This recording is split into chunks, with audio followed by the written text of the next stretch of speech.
नमस्कार दोस्तों, मैं हूं एल.सी. यादव, सहायक आचार्य, लोक प्रशासन विभाग, राजकीय बांगड़ महाविद्यालय डीडवाना से। आज इस वीडियो में हम प्रथम प्रश्न पत्र लोक प्रशासन के तत्व जो बीए पार्ट फर्स्ट के विद्यार्थियों के लिए है उसकी शुरुआत करते हैं। तो शुरुआत लोक प्रशासन का अर्थ, प्रकृति और पहली यूनिट है, उसका पहला पार्ट है लोक प्रशासन का अर्थ, प्रकृति और क्षेत्र। इसके बारे में देखेंगे। तो आइए दोस्तों, लोक प्रशासन का अर्थ समझने से पहले हमें प्रशासन समझना होगा कि प्रशासन आखिर होता क्या है। इसका सबसे पहले हम शाब्दिक अर्थ समझ लेते हैं कि क्या होता है प्रशासन। प्र और शासन से बना शब्द है। इसका प्र का मतलब होता है अच्छी तरह से और शासन मतलब शासन करना। तो प्र प्लस जब भी प्र उपसर्ग का मतलब होता है अच्छी तरह से, ये प्र और शासन से बना शब्द है। तो प्र एक उपसर्ग है। उपसर्ग आपने हिंदी में पढ़े होंगे, उपसर्ग और पढ़ते। प्र का मतलब अच्छी तरह से होता है और प्रशासन हो गया मतलब अच्छी तरह से शासन करना। और प्रशासन शब्द अंग्रेजी के एडमिनिस्ट्रेशन शब्द से बना हुआ शब्द है, जो दो अपने आप में दो शब्दों के लैटिन भाषा के दो शब्दों से बना हुआ है, एड प्लस मिनिस्ट्रेट से, जिसका सामान्य अर्थ हम निकालें लैटिन भाषा के तो उसका मतलब होता है सेवा करना या प्रबंधन करना। ये तो था सामान्य अर्थ प्रशासन का। कि प्रशासन का वास्तविक अर्थ क्या होता है वो हम देखते हैं। देखिए, प्रशासन तीन स्थिति होती है। एक सामान्य उद्देश्य होते हैं, उसमें मानवीय गतिविधियां होती है और सहकारी प्रयास होते हैं। प्रशासन में तीन स्थितियां होती हैं कि ऐसे प्रशासन हम ऐसे मानवीय क्रियाकलापों को कहेंगे जो सामूहिक उद्देश्य की पूर्ति के लिए साझा प्रयास करें या सामूहिक प्रयास करें। जैसे कि हम कॉलेज की बात करें तो कॉलेज में एक सामूहिक उद्देश्य होता है। हमारा सामूहिक उद्देश्य क्या है? शिक्षा देना, और उसके लिए सभी लोग मिलकर सामूहिक प्रयास करते हैं। और ये सारी मानवीय जो भी कॉलेज के अंदर मानवीय गतिविधियां हो रही है, मानवीय गतिविधियों को हम प्रशासन कहेंगे। तो मानवीय ऐसी इसको परिभाषा में हम कहेंगे तो ऐसी मानवीय गतिविधियां जो सामूहिक उद्देश्य की पूर्ति के लिए सामूहिक रूप से कार्य करें उसे हम प्रशासन कहते हैं। प्रशासन की परिभाषा देखें तो एल.डी. वाइट के अनुसार एक बहुत अच्छी परिभाषा दी गई है कि विशिष्ट उद्देश्यों की प्राप्ति के लिए बहुत से व्यक्तियों का निर्देशन, नियंत्रण और समन्वय करने की कला ही प्रशासन है। प्रशासन किसे कहेंगे? विशिष्ट उद्देश्य। इसमें भी देखो विशिष्ट उद्देश्य हैं। विशिष्ट उद्देश्य की प्राप्ति के लिए बहुत से व्यक्तियों यानी मानवीय गतिविधियां हैं, उनका निर्देशन करना, नियंत्रण करना और समन्वय स्थापित करने की कला प्रशासन है। तो इसमें आप इस जगह ये कर सकते हो कि मानवीय गतिविधियां और जोड़ सकते हैं। इसमें कौन सी गतिविधियां? मानवीय गतिविधियां। मानवीय गतिविधियां।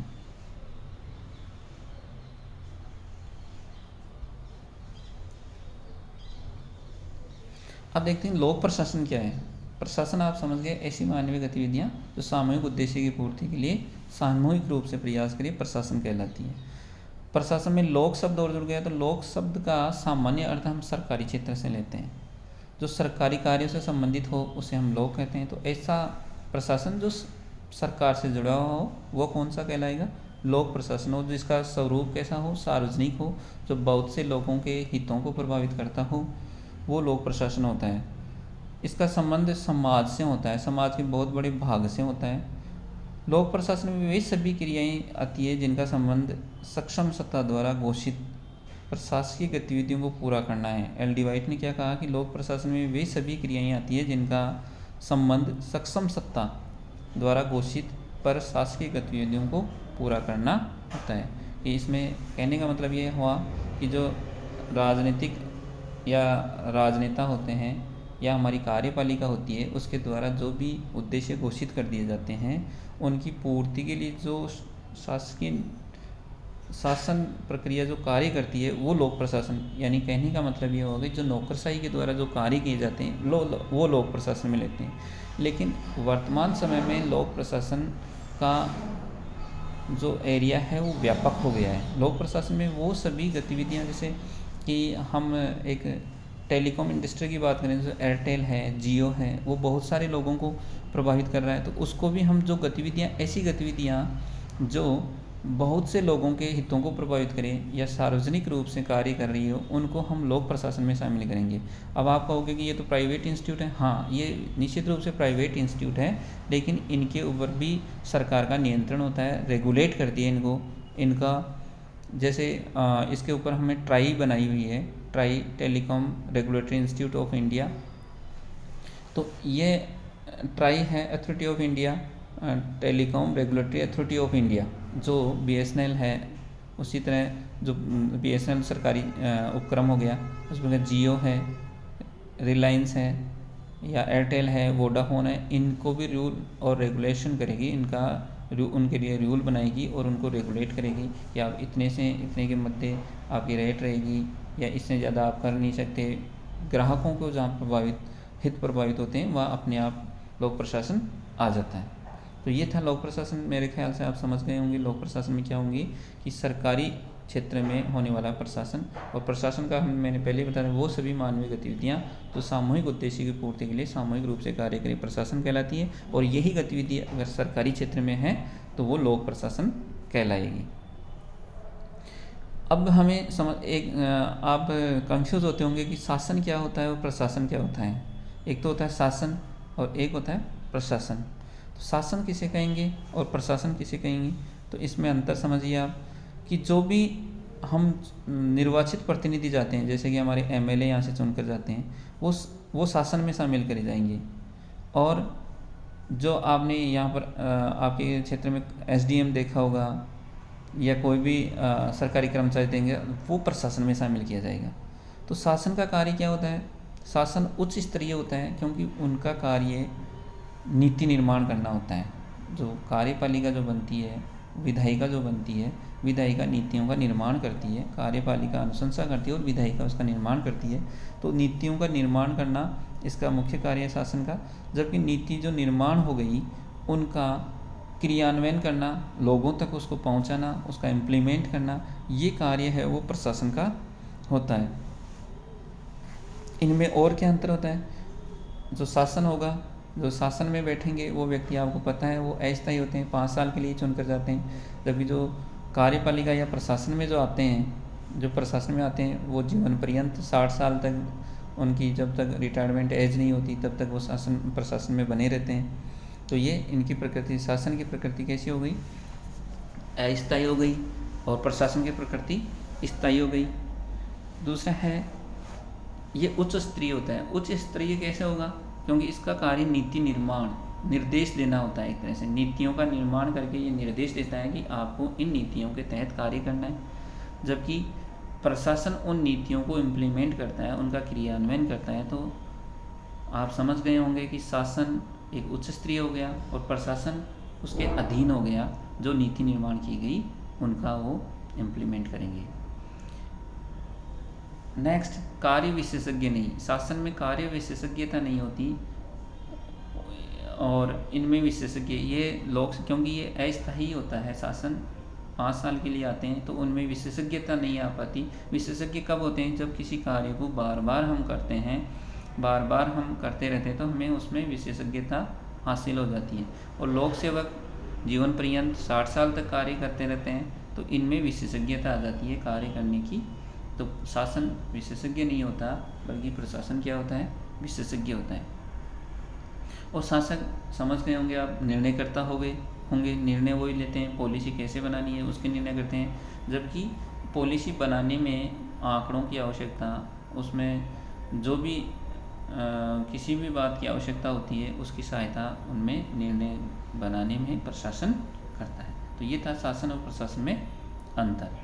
अब देखते हैं लोक प्रशासन की प्रकृति।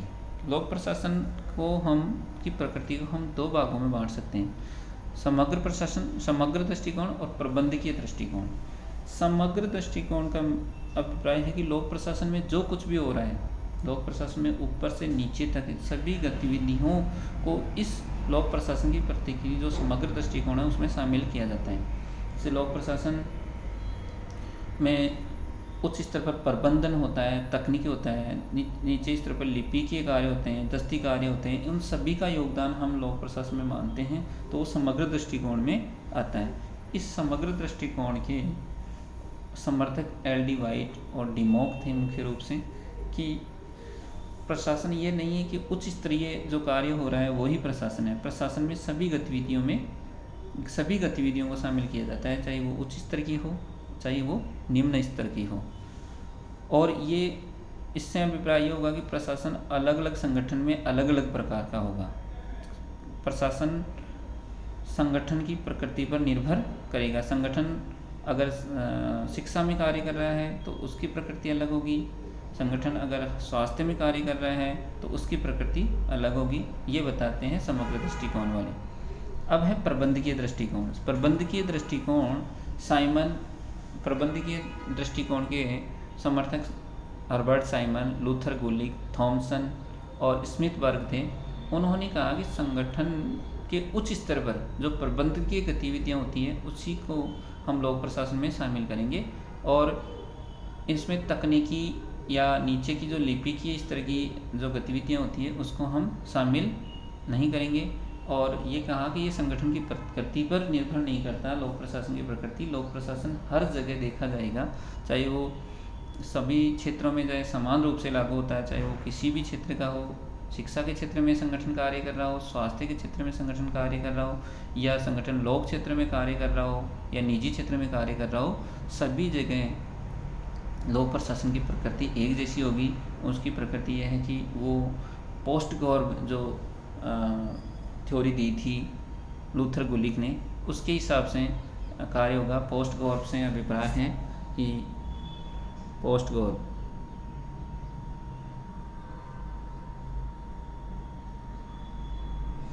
पी से मतलब प्लानिंग होता है, ओ से मतलब ऑर्गेनाइजिंग, एस से मतलब स्टाफिंग, डी से मतलब डायरेक्शन, सी से मतलब कोऑर्डिनेशन, ओ से मतलब ऑर्गेनाइजिंग एंड आर से मतलब रिपोर्टिंग और बी से मतलब बजटिंग होता है।